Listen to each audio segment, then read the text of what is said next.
오늘 본문은 세 가지 이야기를 합니다. 첫 번째는 결혼에 관한 이야기를 하고 있고요. 두 번째는 이혼에 관계된 이야기를 하고 있고, 세 번째는 독신에 관한 이야기를 하고 있습니다. 원래는 이제 두 가지 이야기예요. 이혼과 독신에 관한 이야기를 하고 있는데, 이 이혼 이야기를 하려면 결혼 얘기를 안 할 수가 없는 거죠. 그래서 그 이혼 속에 포함된 결혼 이야기까지를 나눠서 결혼, 이혼, 독신, 이것에 대해서 어떤 자세로 이런 일들을 행해야 되겠는가 하는 문제를 오늘 본문이 말씀해 주고 있는 겁니다. 첫 번째 이야기가 이제 결혼에 대한 이야기인데요. 이 결혼 제도, 남녀가 만나서 한 가정을 꾸리는 것, 이것이 결혼이잖아요. 이 결혼은 누가 허락하신 거예요? 하나님이 허락하신 것이죠. 하나님이 만들어주신 제도입니다. 그래서 창세기 처음부터 이 결혼 제도가 나옵니다. 창세기 1장 27절에 보면 아담과 하와를 만드셨는데, 아담을 처음에 만드시고 혼자 독초하는 것이 보기가 좋지 않으니까 그의 짝꿍, 누굴 만든 거예요? 하와를 만드셨죠. 그래서 서로 이렇게 사랑을 느끼도록. 그래서 아담이 하와에게 고백한 사랑의 그 표현이 굉장히 멋지죠. 뼈 중에 뼈요, 살 중에 살이로다, 이렇게 고백을 하죠. 자, 그런데 이 결혼이라고 하는 것은 그런 사랑의 관계 속에서 만나는 겁니다. 그래서 크리스찬 남자와 여자가 만날 때 제일 중요한 것은 사랑이에요. 사랑이에요. 사랑을 느껴야 합니다. 자, 그런 사랑을 느끼는 사람이 이제 결혼을 하게 되면 어떻게 행하는 것인가? 창세기 1장 27절 보면 결혼이라고 하는 것은 그 부모를 떠나 한 몸을 이룰지니라 하죠. 부모를 떠난다는 것을 강조합니다. 이 부모를 떠난다는 것은 뭐예요? 한 가정이 이루어졌으면 독립적으로 한 새로운 가정이 형성된 거죠. 뭐 결혼했다고 해서 뭐 그 부모와 자식 간의 관계가 끊어지는 건 아니죠. 그런 관계는 항상 유지하고 있지만 어떤 독립적인 새로운 가정이 생겼다 하는 겁니다. 여기 독립이라고 하는 것은 어떤 독립이에요? 경제적인 독립, 또 생활의 독립, 또 등등 어떤 모든 면에서 이렇게 독립된 것을 이야기하잖아요. 그래서 어떤 경우는 부모와 결혼한 자녀가 같이 살 수도 있습니다. 한 집에서 같이 산다 하더라도 독립된 것이죠. 그래서 이 성경의 원리는 굉장히 강합니다. 우리가 이제 그런 그 새롭게 생긴 가정은 스스로 결정하고 스스로 판단하고 스스로 길을 갈 수 있도록, 이런 독립적 관계가 형성이 안 되면 항상 그런 그 온전한 가정으로서의 모습을 유지할 수가 없죠. 그래서 성경은 아주 창세부터 분명히 부모를 떠나 한 몸을 이룰지니라. 그래서 새롭게 형성된 가정은 그 독립된 가정으로서 분명히 해 나가야 한다. 신앙생활도 마찬가지고요. 이것을 강조합니다. 근데 이제 그런 결혼이 하나님이 만든 제도로서 형성되어 가고 있는데, 그런 관계가 끊어지는 것이 뭡니까? 이혼이죠. 이혼이죠. 그러니까 이혼은 하나님이 만든 제도를 파괴하는 겁니다. 하나님이 만든 그런 한 가정의 중요성을 파괴하는 것입니다. 그러니까 이혼은 있어서는 안 될 일이죠. 그런데 이제 실제로는 이혼하는 경우가 굉장히 많잖아요. 근데 어떤 경우에 이혼을 하냐? 오늘 본문에도 보면 그 이혼의 어떤 정당성을 이야기합니다. 어떤 정당성을 이야기하냐면, 여기 보면 5절 말씀하시기를 그러므로 사람이 그 부모를 떠나서 아내와 합하여 그들이 한 몸이 될지니라 하신 것을 잃지 못하였느냐 하면서 한 몸으로 이루어진 것은 서로 짝지어진 것이 나눌 수가 없다, 이렇게 이야기하잖아요. 그러면서 7절에 여짜오되 그러면 어찌하여 모세는 이혼 증서를 주어서 버리라 명하셨나이까 하면서 그 뒤에 나오는 것이 모세가 너희의 마음의 완악함 때문에 아내를 버림을 허락하였거니와 본래는 그렇지 아니하니라. 내가 너희에게 말하노니 누구든지 음행한 이유 외에 아내를 버리고 다른 데 장가 드는 자는 간음함이니라. 그러니까 이게 뭐요?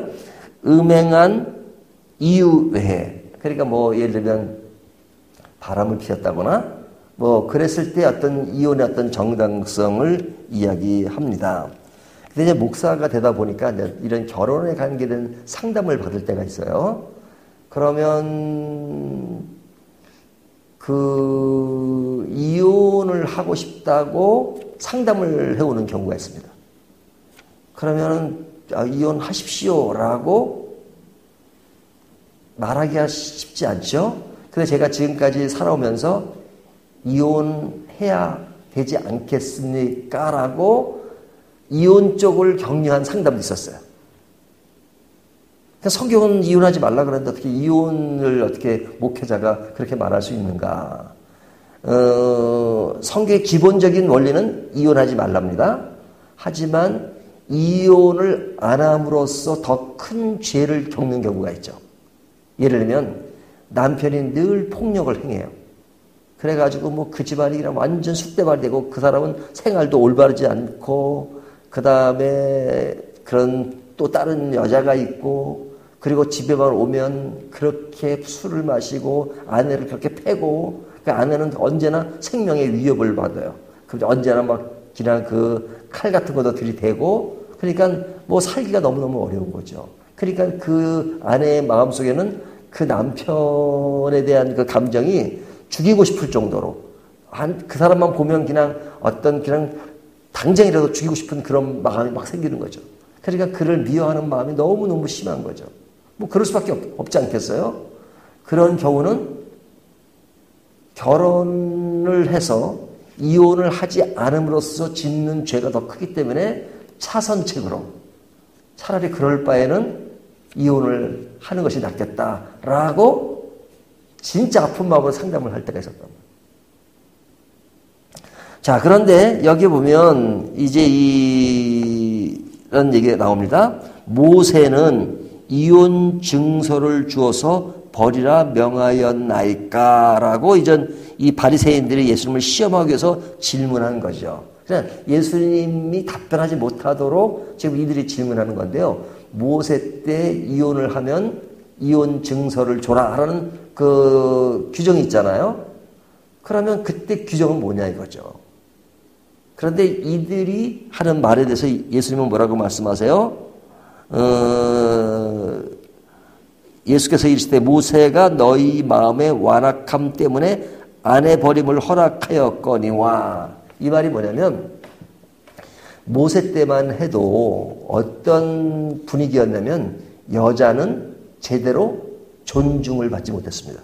그래서 예수님 당시에도 오병이어의 기적이라든지 이런 사건이 일어날 때 숫자를 헤아릴 때 누굴 빼요? 남자들의 숫자만 세죠. 뭐 5,000명을 먹이셨다면 남자만 그래요. 아이들도 빼고 여자도 숫자에 들어가지 않아요. 그러니까 그 당시에 여자의 존재라고 하는 것은 상당히 그 사회적으로 이렇게 존중을 받지 못하던 그런 시대였단 말이죠. 그러니까 남자 옆에 있는 여자, 그 아내가 된다고 하는 것은 남편에게 속해서 그 남자의 도움을 받지 못하면 살 수 없다라는 생각을 했단 말이죠. 그래서 그 당시의 상황으로 볼 때는 가장 어려운 사람이 어떤 사람이냐? 가난한 자. 그 다음에 혼자 된 자. 그 혼자 된 과부라는 얘기를 하는 이유가 뭐냐면 그 당시는 혼자 돼버리면 모든 삶의 경제성이라든지 또 마음대로 생활하는 그런 터전을 잃어버렸다는 얘기예요. 자, 그런데 이제 그 이혼을 할 때 그런 어떤 남편에게 이렇게 기속되어 있는 그런 사회 구조 속에서 뭐 이혼이라는 것은 상상도 못했던 시절이죠. 우리나라도 옛날에는 그런 이혼이라는 것은 상상도 못했잖아요. 남녀 평등이 이루어지면서 이제 이혼 관계가 이루어진 거죠. 그러면 이혼을 한다 그러면은 남자가 일방적으로 여자를 버리는 경우였습니다. 그러니까 남자가 여자를 버려요. 뭐 그 사람은 뭐 여자들이 많으니까. 그냥 아유 뭐 인간 대접도 안 해서 아유 너는 나가. 그 내쫓는단 말이에요. 내쫓는 게 이혼이죠. 그러면 그 여자는 어떻게 돼요? 내쫓임을 당하니까 사회적으로 완전 고립된 상황에 놓이게 되는 겁니다. 모세 때 얘기예요. 뭐 그 이유도 이스라엘 역사에 그런 것이 계속됐지만, 그러니까 여자는 완전히 고립된 겁니다. 그리고 또 그 이미 결혼한 그 과거가 있기 때문에 다른 남자 결혼할 수도 없어요. 그 여자는 너무 억울한 거죠. 그냥 강제 쫓겨난 것이고 다시 새로운 출발도 할 수 없고 그 모든 것이 완전히 그냥 제로 상태에 간 겁니다. 그럴 때 남편은 그 아내에게 이혼 증서를 써주라. 그러면 그 이혼 증서가 다른 남자를 만나서 결혼할 수 있는 기회를 주는 겁니다.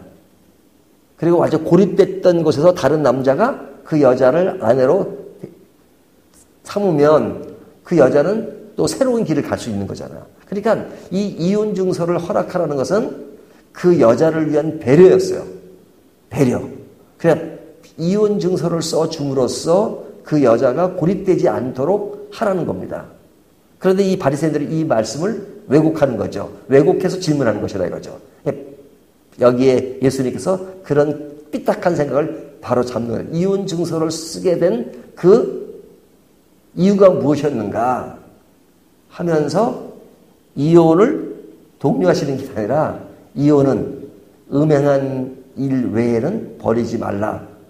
하나님이 짝지어 주신 것을 너희가 버릴 수 없는 것이다. 이렇게 말씀하는 것이죠. 그러니까 정말로 이혼의 어떤 극한 상황까지 가야 될 그런 상황이 아니라면 정말로 어떤 하나님을 바라보면서 좋은 가정을 이루는 것, 이것은 정말로 아름다운 것이죠.